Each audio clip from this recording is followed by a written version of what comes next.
What is up, guys? Rick Cactus here, and today we're going to be taking a look at the best vendor roles available for sale this week, which is June 27th to July 4th. Now that's because with the introduction of the Age of Triumph, vendors now have rotating perks on their weapons. So every week we go in and shout out the best combinations that you should definitely consider buying. And so let's get started for this week. Firstly, with the two universal vendors, and starting us off, we have the good old Crucible Quartermaster, actually with quite a few decent weapons this week.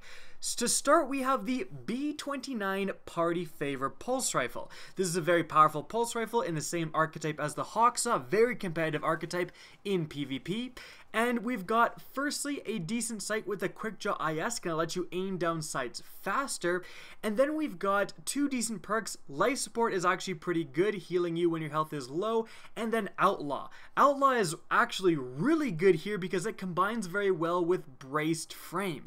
Braced Frame increases your stability, as you can see, nearly to the absolute maximum, but does lower your already low magazine of 24, which is a pretty big downside, but Outlaw, making you reload so much faster, kind of counteracts that. And then lastly, Headseeker, which makes this weapon a lot more consistent, gonna help you land your optimal time to kills, even if you do get a couple of body shots, and Headseeker actually does work quite well with Outlaw, letting you get those headshot kills and reload faster. So overall, pretty decent pulse rifle package. Now moving on from there, the next Crucible weapon we're going to take a look at is this Each New Day fusion rifle. Actually has a very solid role. Firstly, Underdog, increasing your range and handling when your health is low. Now, range, of course, with the fusion rifle is very important, so that's a pretty good perk. Knee pads isn't bad either. Next up, we have Small Bore. For a little bit of a magazine size reduction, which you already have 6 rounds in a magazine, so it won't be that big a deal, you're going to get an increase to range and stability, both of which are really important with fusion rifles. Like, you want to increase both of those as high as you possibly can, so Small Bore does, again, both of them. And that's combined with, lastly, Rangefinder. When you do aim down sights, you're going to get a range bonus. So Underdog and Small Bore and Rangefinder, these are all pretty damn good perks, all on the same roll. So definitely consider checking out this fusion rifle. Moving on from there, it's hashtag Cult of the Curtain Call. Every single damn week, the 44 Curtain Call is a decent roll, and this week it's no different. Firstly, we have Accurized Ballistics. Arguably the best ballistics on the Curtain Call, going to increase your range by, as you can see, a pretty damn big chunk, and your impact. After that, we have Life Support, which is pretty decent with shotguns. You're going to be in the fray, so potentially healing yourself is quite good, and Replenish is just okay. After that, we have Rifled Barrel. That's more than okay. Rifled Barrel is one of arguably the best perk you can get for shotguns. And lastly, we have Final Round. Final Round is actually pretty decent, and it's more than decent with the Curtain Call that has a pretty low magazine size of 4. So you're going to get to that final round, hugely damaging, huge potential shot pretty darn quickly. Now moving on from there, the last weapon we're looking at in the Crucible Quartermaster this week is something I really don't look at very often. It's the Chaotic Neutral Machine Gun. We've got a couple of good ballistics. Firstly, Smooth Ballistics increases the range and stability. Soft Ballistics increases the range by a little bit less and the stability by a ton. And this is combined with Take a Knee and Unflinching, both of which are okay. Unflinching may be slightly better. And then Braced Frame, lowering your magazine by a little bit, but really increasing your stability. Combined with Soft Ballistics, you're going to have like basically maxed out machine gun stability. And then very importantly, I think arguably the best perk for machine guns period is Counterbalance. This is going to eliminate your horizontal recoil and make all the recoil purely vertical, which is incredibly easy to control, especially with machine guns. So this Chaotic Neutral is going to be an absolute laser beam, and it's very much worth taking a look at. Now moving on from there, we have the next universal vendor with the Vanguard Quartermaster. Firstly, we got a pretty damn good roll on the Continental Auto Rifle. Firstly, we have what is arguably the best sight for this weapon, period, the Steady Hand IS, increasing stability by a pretty decent chunk. Then we have probably what you're going to want to use, Hipfire, which is totally decent with auto rifles. Next up we have Focus Fire, which is a good perk overall, but not the greatest with this role, because next up we have Braced Frame. Lowering your magazine, but you already start with 37, so that's not that big a deal. And again, nearly maxing out the stability. Honestly, Brace Frame plus that sight will basically get to the absolute stability maximum.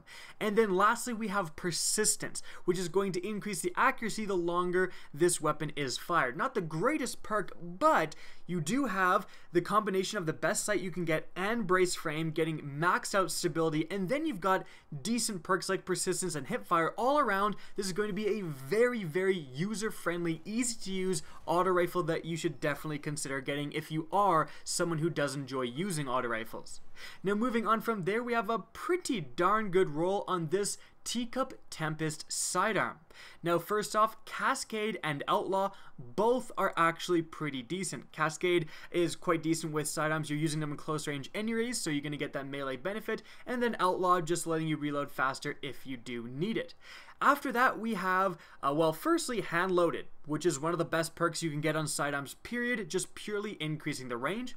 And then we've got High Caliber Rounds, one of the best perks you can get, period, on sidearms, which is going to cause more flinch in opponents you shoot with this weapon, letting you win gunfights. So you can choose one or the other, and frankly, either choice would be the right decision, which is again a choice between two top tier perks. And then lastly, we have Rangefinder. Another one of the best perks you can get on sidearms, increasing your range when you aim down sight. So all around, very, very competitive role on this Teacup Tempest. Now moving on from there, we have to take a look at the faction vendors, and starting us off, we have Dead Orbit. Firstly, we have a very interesting roll on this Bitter Edge 010 sniper.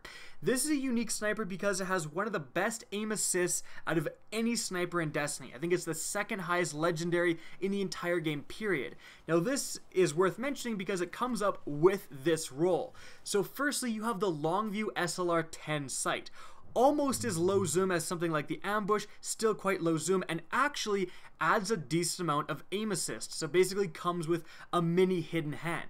Now this is combined with, firstly, armor piercing rounds and lightweight, both are okay, life support's actually not bad with snipers, and then lastly, hidden hand. So the combination of having hidden hand and that specific sight with the Longview SLR-10 and having the Bitter Edge specifically means that what you're looking at right here is the most aim assist you could possibly get in a legendary sniper rifle right now in Destiny, period. And yes, I'm dead serious. So if you want to go full bore on the aim assist, you definitely need to get this week's roll. After that, we have the Unto Dust 00 rocket launcher with a pretty decent roll. Nothing absolutely incredible, but we've got an okay ballistics here with hard launch, increasing the velocity, which you definitely do want with this weapon. You've got flared magwell and spray and pray, both increasing your reload speed. And lastly, you have arguably the best perk for PvP, tracking. So like if you're in need of a decent legendary rocket launcher for PvP, what you want is 2 rounds in the magazine and tracking. That's pretty much like kind of what you want to ensure that you get, and this weapon does have that. Now moving on from there, we have the future War Cult vendor, and really there isn't too much to look at this week. In fact, the only thing I think that's worth looking at is this Warpath rocket launcher. Now this is good for not quite the same reasons as the Unto Dust was good. This is actually a not quite god roll, but pretty damn close PvE based rocket launcher. You have a couple of decent ballistics. Hard launch is probably the best, just increases stability with no downsides. Then you've got quick draw and flared magwell, both okay, but the reason we're looking at this today is firstly tripod. 3 shells in a magazine is absolutely fantastic, and this combines with Cluster Bomb. Now there's something really cool you can do with this Warpath because it has such a massive blast radius and Cluster Bomb. When you're fighting, well, specifically Axis in the Wrath of the Machine, you can with this Warpath, and because Cluster Bomb actually triggers multiple of Axis's hitboxes at the same time, you can do more damage with this warpath than you can with the Dark Drinker exotic sword. And yes, I'm dead serious. I did an entire video testing it and confirmed you can outdamage the Dark Drinker. Now, with that being said, the Dark Drinker is more consistent, probably better at taking down adds, and overall is probably the better choice, but not everyone has it. So if you want something for that raid specifically that can do fantastic damage to Axis, pick up this warpath. It would be the literal god roll if it came with Field Scout. Unfortunately, it doesn't. You're still going to be able to get, I think, 7 rounds with this weapon. Field Scout makes it 8, but you're still going to be able to have massive damage output. But just thought I would explain that. Moving on from Future War Cult, we have the last vendor we're looking at today, which is New Monarchy. And again, really only one thing worth looking at this week, and that is this Deposition Sniper Rifle. So we've got Ambush Sight, which is one of the best sights you can get, period, for a sniper. And then we've got a pretty good perk here with Explosive Rounds. Really doesn't have any downsides, and you know how you have the chance to get multi-kills if you hit an enemy and the ones nearby are low health. Then we've got a very good perk here with Clown Cartridge. You can reload and potentially get that magazine to 5 instead of 4, so overall decent perk. And then lastly, Hidden Hand, which is an excellent perk with snipers, increasing that aim assist. So you have one of the best sights you can get, 2 pretty damn decent perks with Explosive Rounds and Clown Cartridge, and then ending everything off, you have one of the best perks you can get on a sniper rifle, which is Hidden Hand. Again, overall, fantastically solid roll. And so guys, that is all of the roles, the vendor roles, that I think are worth looking at this week. I hope you guys enjoyed this video and found it informative. Now, if you did, please remember to help me out by simply rating and especially sharing this video. If you guys want to see more Destiny and Destiny 2 content and don't want to miss out on next week's Best Vendor Roles video, be sure to slap that subscribe button. Now, if you guys want to get in touch with me and keep up to date with the latest channel activity, the best way is to follow me on Twitter at RickCactus. That's linked in the description down below, as is my Twitch channel, which you can also follow. Again, I hope you enjoyed the video, and as always, have a good day.